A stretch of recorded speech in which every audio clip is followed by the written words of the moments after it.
दिनांक 25 जुलै 2023 या दिवशी वनगुत्ती तालुका भुदरगड येथील पती पत्नीने 2 व्यक्तींकडून आर्थिक फसवणूक झाल्यावरून गळफास घेऊन आत्महत्या केली.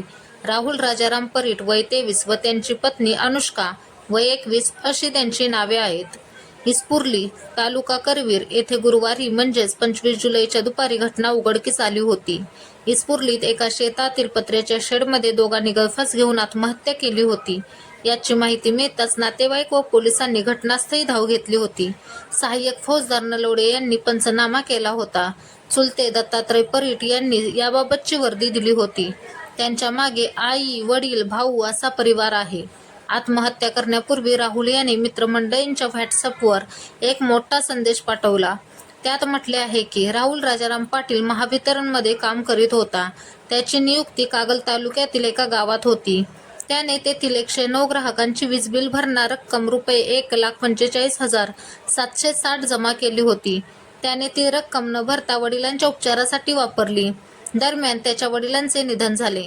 त्याने याबाबत कोणालाही माहिती देऊ नको, मी तुला पैसे परत करतो असे सांगितले होते. सतत पैसे मागितल्यानंतर यातील फक्त ₹30,000 इतकीच रक्कम परत केली. कागल तालुक्यातील एका व्यक्तीने कर्ज मिळवून देतो म्हणून माझ्याकडून ₹1,20,000 रोख रक्कम घेतली.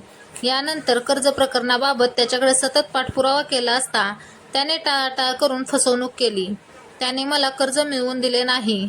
यानंतर दिलेली रक्कम परत मागितली असता केवळ 2 टप्प्यात ₹10,000 ऑनलाईन दिले, मात्र उर्वरित रक्कम दिली नाही.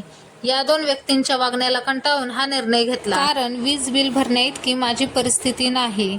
माझी पोलिसांना विनंती आहे की या दोघांकडील माझी रक्कम आई-वडिलांना मिळवून द्यावी. राहुल परीट हा मनमिळाऊ स्वभावाचा होता. आत्महत्या करण्यापूर्वी 7-8 महिन्यापूर्वीच त्याचा विवाह झाला होता. आत्महत्या करण्यापूर्वी त्याने आपली फसवणूक झाल्याची चिठ्ठी कुटुंबीय व इतरांना पाठवली होती. त्याच्या या निर्णयाचा कुटुंबियांसह मित्र, ग्रामस्थांना धक्का बसला. राहुल परीट याने सोशल मीडिया स्टेटसवर वडिलांपेक्षा महत्त्वाचं कोणी नाही आणि आईपेक्षा मोठं कोणी नाही, love you so much mummy and पप्पा, आय एम सो सॉरी असा मेसेज टाकून आई-वडिलांची माफी मागितली.